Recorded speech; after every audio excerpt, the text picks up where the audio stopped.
তিশার ভেজ কিচেনে তোমাদের সকলকে স্বাগত। তিশার ভেজ কিচেন মানেই কিন্তু তোমরা সবাই জানো যে সম্পূর্ণ নিরামিষ। আজকে আমি তোমাদের দক্ষিণ ভারতের আলু ভর্তা করে দেখাবো। অসাধারণ টেস্ট এই দক্ষিণ ভারতের আলু ভর্তা।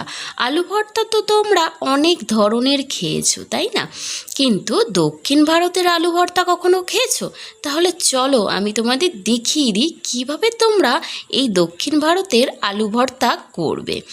একবার খেলে তোমাদের কিন্তু রোজ খাওয়ার ইচ্ছে করবে। তাহলে চলো দেরি না করে দেখিয়ে দিই।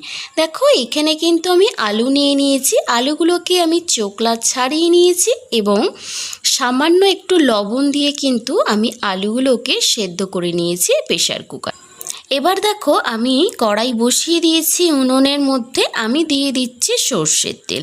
এখানে কিন্তু তোমরাও সর্ষের তেলই ব্যবহার করবে, অন্য তেল কিন্তু করবে না। এরপর দেখো আমার তেল হয়ে গেছে গরম। আমি দিয়ে দেবো 2টো শুকনো লঙ্কা, 1 চামচ সর্ষে এবং কিছু কারি পাতা। এগুলো কিন্তু আমি ফোড়ন দিয়ে দেবো একসাথে সমস্ত কিছু।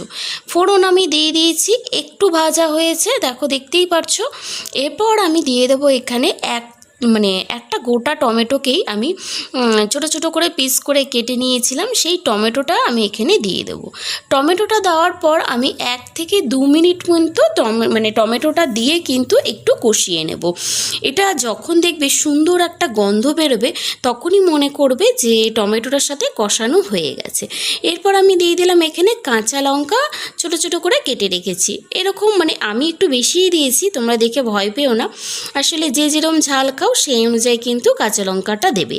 আমি একটু ঝাল বেশি খাই বলে আমার কাঁচা লঙ্কার পরিমাণটা একটু বেশি হয়েছে। এরপর আমি 2 মিনিট একটু ভালো মতো কষিয়ে নেব। তো কষানো কিন্তু আমার মোটামুটি এখানে হয়ে গেছে, গন্ধও বেরিয়েছে। আমি দিয়ে দেবো এখানে পরিমাণ মতো লবণ।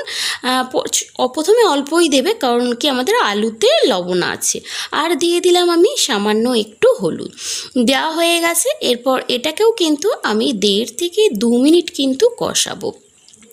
যেহেতু আলু ভর্তায় জল পড়বে না, তাই তোমরা কিন্তু গ্যাসের আঁচটা কিন্তু মিডিয়াম রেখেই কিন্তু এটা রান্নাটা করবে।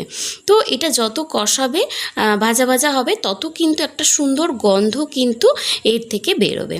তো যখনই দেখবে সুন্দর গন্ধ বেরিয়ে গেছে, দেখো আমার কিন্তু সুন্দর একটা গন্ধ বেরিয়ে গেছে।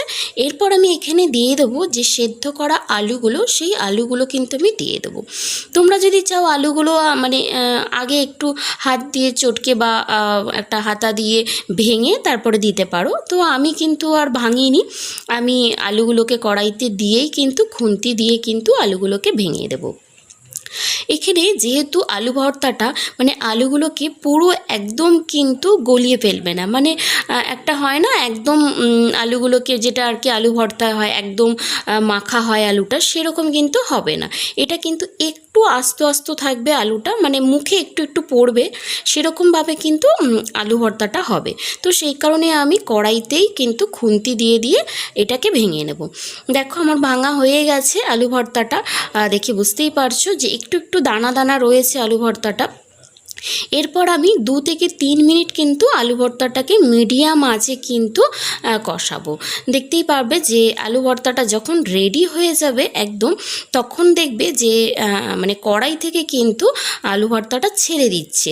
খুন্তি দিয়ে নাড়ালেই দেখা যাবে যে কড়াই থেকে কিন্তু উঠে আসছে।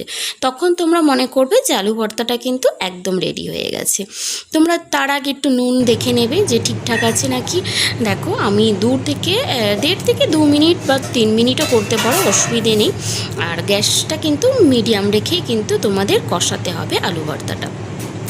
আমার কিন্তু এখানে 1.5 থেকে 2 মিনিট মতো হয়ে গেছে কষানো। এখানে কিন্তু কোনো রকম জল দেবে না, দেখো দেখে বুঝতেই পারছো একদম শুকনো শুকনো হয়েছে আলু ভর্তাটা, আর খেতে কিন্তু কোনো কথা হবে না। তো আমার কিন্তু এখানে রেডি হয়ে গেছে আলু ভর্তাটা, কড়াই থেকে উঠে আসছে, তার কিন্তু আমার এটা পুরোপুরি রেডি হয়ে গেছে। এরপর আমি আলু ভর্তাটাকে একটা বাটিতে সার্ভ করে নেব। তোমরা কিন্তু এই আলু ভর্তাটা ডালের সাথে খেতে পারো, তারপরে যে কোনো পরোটার সাথেও কিন্তু খেতে পারো, খুব ভালো লাগবে। অবশ্যই কিন্তু একবার বাড়িতে বানিয়ে খেয়ে দেখো। অনেক ধরনেরই তো খেয়েছো আলু ভর্তা, তো এইরকম দক্ষিণ ভারতের আলু ভর্তা একবার খেয়ে দেখো, আশা করি ভালো লাগবে। ভালো লাগলে একটা লাইক করো, কমেন্ট করো আর শেয়ার করতে ভুলো না কিন্তু। আজকের জন্য এইটুকুই।